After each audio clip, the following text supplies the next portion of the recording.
Karena itu, setiap orang yang tetap berada di dalam Dia tidak berbuat dosa lagi.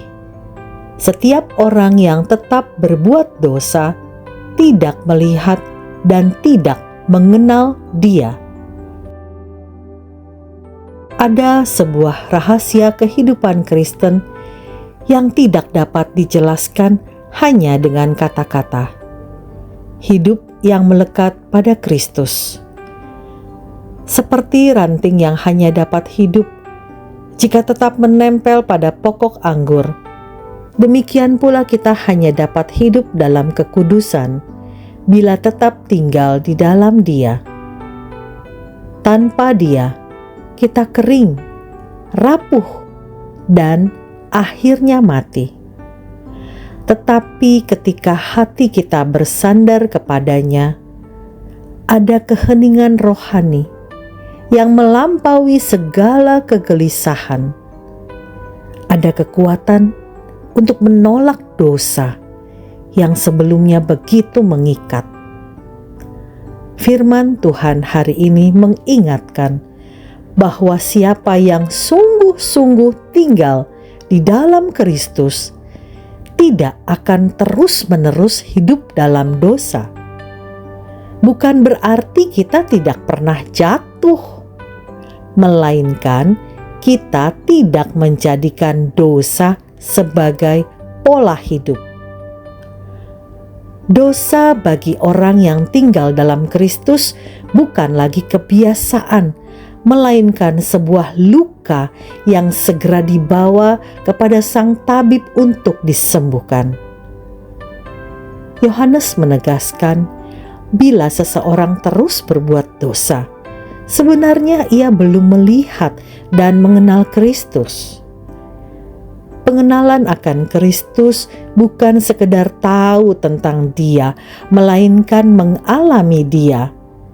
Saat mata iman kita menatap kepadanya, kita tidak mungkin puas hidup dalam kegelapan.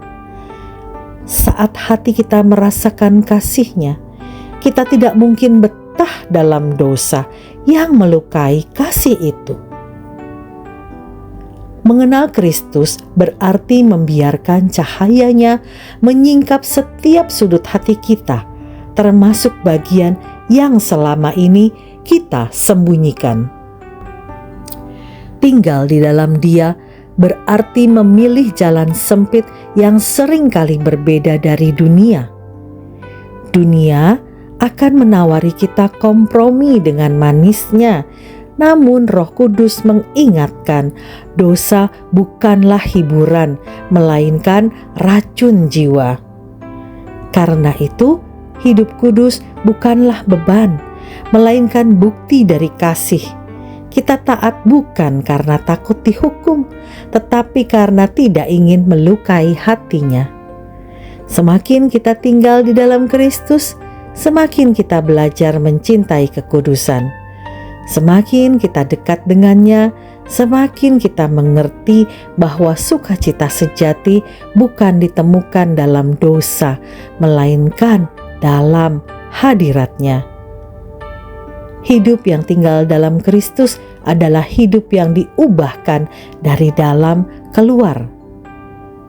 Inilah tanda nyata bahwa kita benar-benar mengenal Dia, bukan dengan kata-kata indah semata, tetapi dengan hati yang dipulihkan, dengan hidup yang berbuah, dan dengan kerinduan untuk memuliakan Dia dalam segala hal. Mari kita berdoa.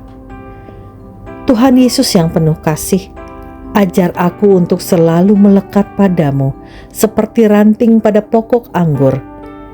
Jangan biarkan aku menjauh, sebab jauh darimu aku tidak berdaya.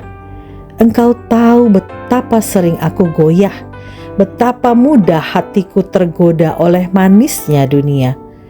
Namun hari ini aku datang kepadamu, menyerahkan kembali seluruh hidupku. Terangi setiap kegelapan dalam hatiku. Bukalah mataku untuk melihat betapa dalam kasih-Mu dan betapa besar akibat dosa yang ingin menjauhkan aku dari-Mu. Ampuni aku bila aku masih sering kompromi dengan dosa. Jadikan aku pribadi yang cepat bertobat, cepat kembali, dan cepat mencari wajah-Mu. Ya Roh Kudus, kuatkan aku untuk berjalan dalam kekudusan. Jadikan hidupku kesaksian nyata, bukan hanya dengan kata-kata, melainkan dengan cara hidup yang berbeda. Biarlah dunia melihat Kristus melalui aku dan mengenal bahwa aku sungguh tinggal di dalam Dia.